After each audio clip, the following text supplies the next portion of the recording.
Hello students, I am Neetu Patel from Saraswat International Academy, Vapi.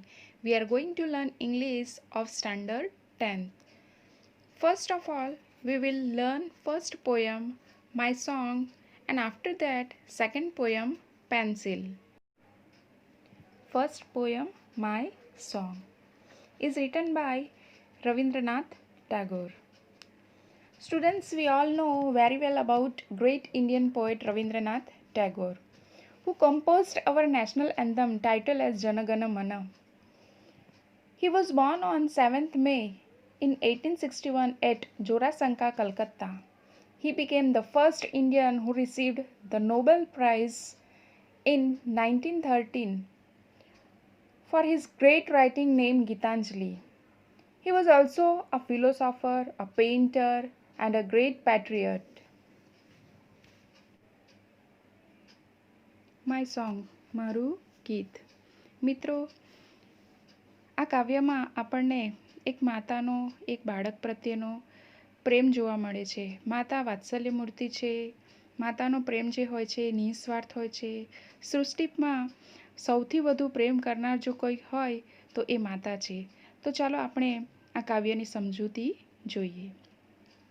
This song of mine will wind its music around you, my child. હવે મારા આ ગીતનું સંગીત તારી આસપાસ એવી રીતે વીંટાશે મારા વાલા બાળક. This song of mine, મારા આ ગીતનું તારી આસપાસ, around you, will wind, વીંટાશે, my child, મારા બાળક, મારા આ ગીતનું સંગીત, its music. This song of mine will wind its music around you, my child. મારા આ ગીતનું સંગીત તારી આસપાસ એવી રીતે વીંટાશે મારા વાલા બાળક. Like the fond arms of love, જાણે કે હેત ભર્યા માયાળુ હાથ. Fond arms means with open arms. Fond arms means with open arms. હેત ભર્યા માયાળુ હાથ. હેત ભર્યા માયાળુ હાથ. This song of mine will touch your forehead like a kiss of blessing. Blessing. Blessing means grace. Blessing means grace, ashirwad.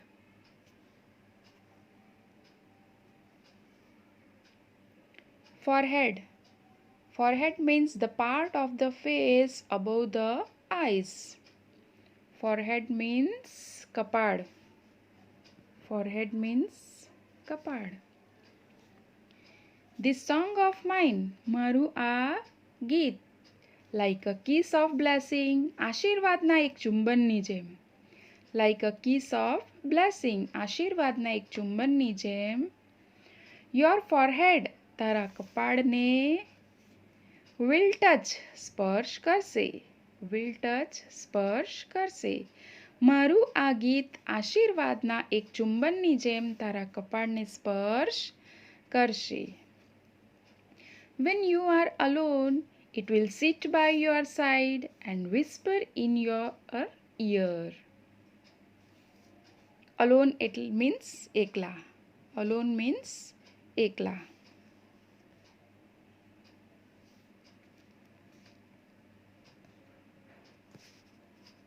Sit by your side. Sit by your side means beside, next to, બાજુમાં. Sit by your side. Beside, બાજુમાં, next to, બાજુમાં. Whisper, ગણગણશે. Whisper means ગણગણશે. To murmur. Whisper means to murmur. પાંદડાનો જે અવાજ આવે એને મરમર કહેવાય.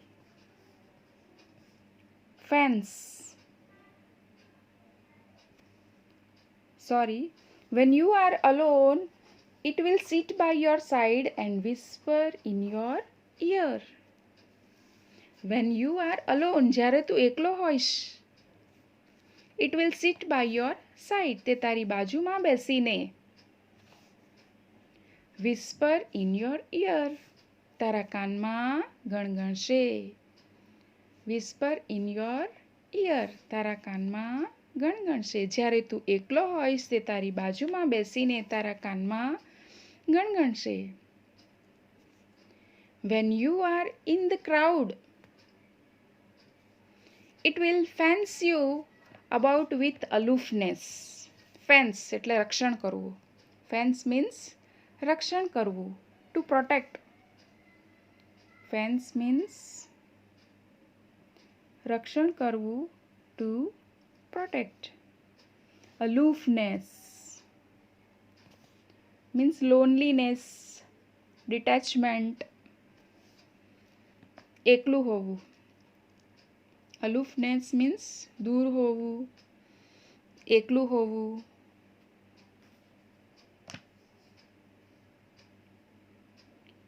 When you are in the crowd, it will fence you about with aloofness.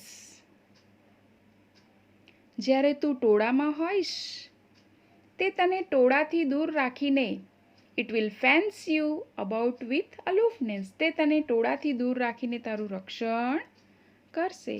will fence એટલે કે રક્ષણ કરશે.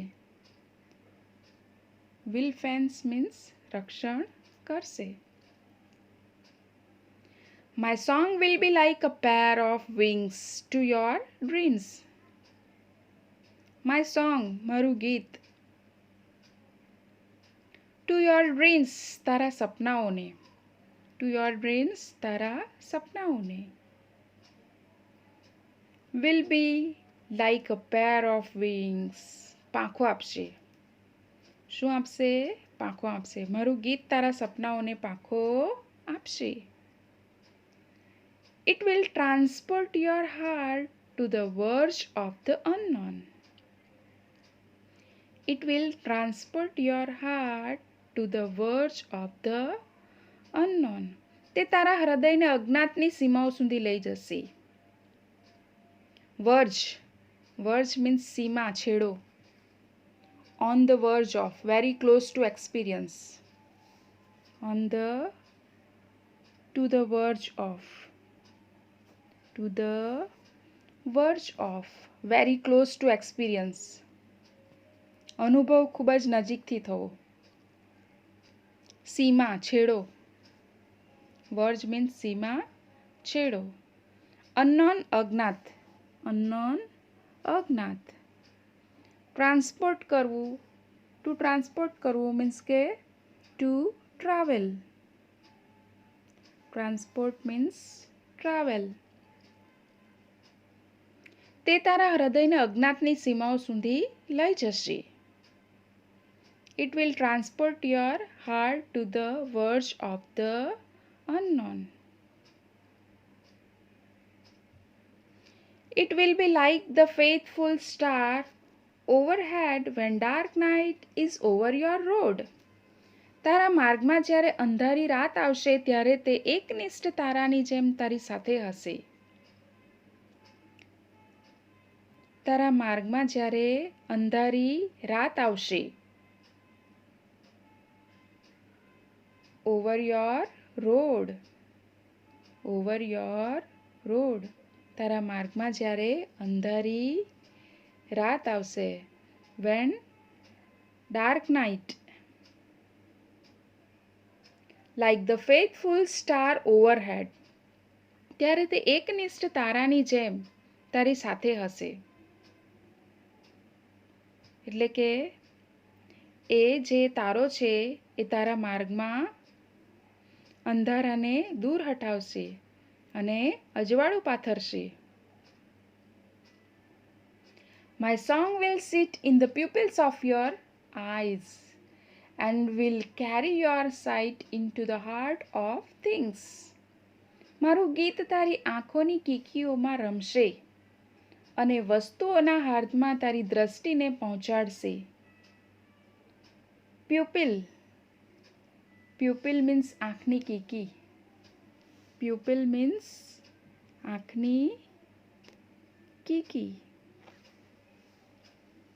પ્યુપિલ મીન્સ આંખની કીકી. My song will sit in the pupils of your eyes. મારું ગીત તારી આંખોની કીકીઓમાં રમશે. અહીં વિલ સીટ છે, પણ કાવ્યના પ્રમાણે આપણે અહીંયા રમશે લેશું. And will carry your site in to the heart of the things. અને વસ્તુઓના હાર્ટમાં તારી દ્રષ્ટિને પહોંચાડશે. એટલે કે કોઈ પણ બાબત હોય જે તને નહીં સમજાતી હશે એ તને પૂરેપૂરી સમજાશે. એટલે કે વસ્તુઓના હાર્દમાં, એની ઊંડાઈમાં, એની ગહરાઈમાં જ્યાં સુધી તારી દ્રષ્ટિ પહોંચે ત્યાં સુધી તારી દ્રષ્ટિને એ પહોંચાડશે અને એ વસ્તુનો મર્મ તું જાણી શકશે. And when my voice is silent in death, my song will speak in your living heart. અને જ્યારે મારા મૃત્યુ બાદ મારો અવાજ શાંત થઈ જશે, મારું ગીત તારા ધબકતા હૃદયમાં સંભળાશે. And when my voice is silent in death, અને જ્યારે મારા મૃત્યુ બાદ મારો અવાજ શાંત થઈ જશે, માય વોઇસ ઇઝ સાયલન્ટ, મારું ગીત તારા ધબકતા હૃદયમાં સંભળાશે. My song will speak in your living heart. એટલે કે હું હંમેશા તારા હૃદયમાં રહીશ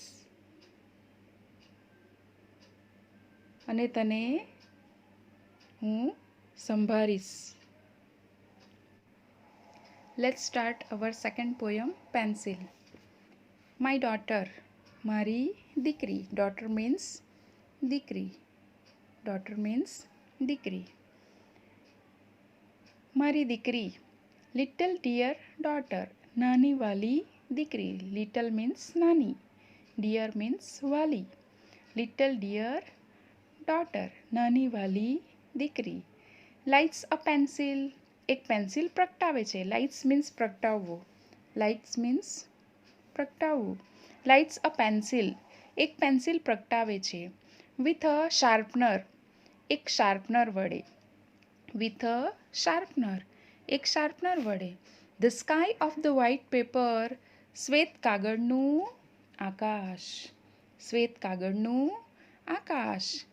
begins to be filled with light, પ્રકાશથી પ્રજ્વલિત થાય છે. Begins to be filled with light, પ્રકાશથી પ્રજ્વલિત થાય છે. The black bird flying away with the tree. The black bird flying away with the tree. Flying away, ઉડી જતું. ફ્લાઇંગ અવે, ઉડી જતું. ફ્લાઇંગ અવે, ઉડી જતું. વૃક્ષ સાથે ઉડી જતું કાળું પક્ષી. ધ બ્લેક બર્ડ, કાળું પક્ષી. વૃક્ષ સાથે ઉડી જતું કાળું પક્ષી. The black bird flying away with the tree. Glasses on the eyes of the peacock, મોરની આંખો પર ચશ્મા. Glasses means spectacles. Glasses means spectacles. મોરની આંખો પર ચશ્મા. Glasses on the eyes of the peacock. The fire chariot flying in the air, હવામાં ઉડતો અગ્નિરથ. The fire chariot. The fire chariot means અગ્નિરથ. The fire chariot flying in the air, હવામાં ઉડતો અગ્નિરથ. The airplane walking on the road, રસ્તા પર ચાલતું વિમાન. The airplane walking on the road, રસ્તા પર ચાલતું વિમાન. The lion having a conversation with the cow. The lion having a conversation with the cow, ગાય સાથે વાતો કરતો સિંહ. Conversation વાતચીત. Conversation વાતચીત. A one-eyed sun on the black tree, કાળા વૃક્ષ પર એક આંખવાળો સૂરજ. A one-eyed sun on the black tree. Black tree, કાળો વૃક્ષ. કાળા વૃક્ષ પર એક આંખવાળો સૂરજ. With a patch of cloud over it, તેની ઉપર. Over it means તેની ઉપર. with a patch of cloud over it. અને તેની ઉપર વાદળનો એક ધબ્બો. અને તેની ઉપર વાદળનો એક ધબ્બો. Patch means a piece of cloth used as decoration or to mend or cover a hole. થીંગડું. Patch means થીંગડું. અને તેની ઉપર વાદળનો એક ધબ્બો. Patch means ધબ્બો, થીંગડું. A blue fish. Patch means થીંગડું. A blue fish flying on the forehead of the cloud. Forehead means the part of the face above the eyes. વાદળના લલાટ પર ઉડતી એક ભૂરી માછલી. લલાટ, કપાળ. Forehead means કપાળ, લલાટ. A blue fish flying on the forehead of the cloud. વાદળના લલાટ પર ઉડતી એક ભૂરી માછલી. The yellow butterfly swimming in the waterfall. ધોધમાં તરતું એક પીળું પતંગિયું. The yellow butterfly swimming in the waterfall. Waterfall means ધોધ. Waterfall means ધોધ. The yellow butterfly swimming in the waterfall. ધોધમાં તરતું એક પીળું પતંગિયું. My darling daughter, મારી વાલી દીકરી. In her ecstasy. Ecstasy means તેના અત્યાનંદમાં. Ecstasy means અત્યાનંદ. Ecstasy means અત્યાનંદ. અતિ આનંદ. In her ecstasy. તેના અતિ આનંદમાં. મિત્રો, તમારે ટેક્સ્ટ બુક લઈને જ બેસવાનું છે. Is busy drawing strange pictures. Is busy drawing strange pictures. Strange means વિચિત્ર. Strange means વિચિત્ર. Pictures ચિત્રો. Strange pictures વિચિત્ર ચિત્રો. Is busy drawing strange pictures. વિચિત્ર ચિત્રો દોરવામાં વ્યસ્ત છે. But when the school master. પણ જ્યારે શાળાના શિક્ષક. But when the school master. પણ જ્યારે શાળાના શિક્ષક gives her homework. તેને ગૃહ કાર્ય આપે છે. gives her homework. જ્યારે તેને હોમવર્ક આપે છે. My darling doll. મારી વાલી ઢીંગલી. breaks the tip of the pencil. ગુસ્સામાં પેન્સિલની અણી તોડી નાખે છે. breaks કરવું means તોડી નાખવું. breaks means તોડી નાખવું. tip of the pencil. પેન્સિલની અણી. tip of the pencil. પેન્સિલની અણી. breaks the tip of the pencil. ગુસ્સામાં પેન્સિલની અણી તોડી નાખે છે. in anger. in anger means ગુસ્સામાં. in anger means ગુસ્સામાં. તો ગુસ્સામાં એ પેન્સિલની અણી તોડી નાખે છે. and the candle of the pencil. અને પેન્સિલની મીણબત્તી. and the candle of the pencil. અને પેન્સિલની મીણબત્તી is extinguished. extinguished means ઓલવાઈ જાય છે. extinguished means put out. ઓલવાઈ જવું. put out means ઓલવાઈ જવું. extinguished means put out. ઓલવાઈ જવું.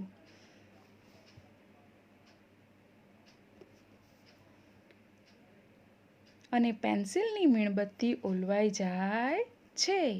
Only the smoke remains on the sky of the white paper.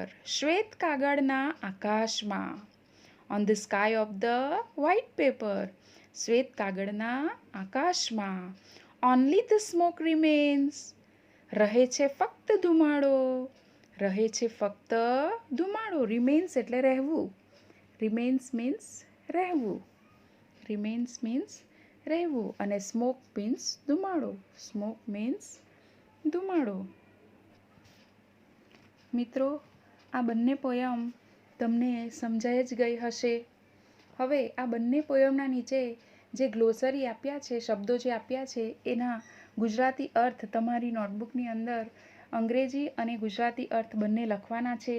અને જેટલા પણ હાર્ડ વર્ડ્સ છે જે તમને નથી આવડતા એ તમારે મોઢે કરવાના છે. શબ્દોના અર્થ અને આ બંને પોયમના જે ક્વેશ્ચન આન્સર છે એ પણ તમારે મોઢે કરવાના છે. અને આ બંને પોયમ તમારે બે વાર વાંચવાની છે. Thank you.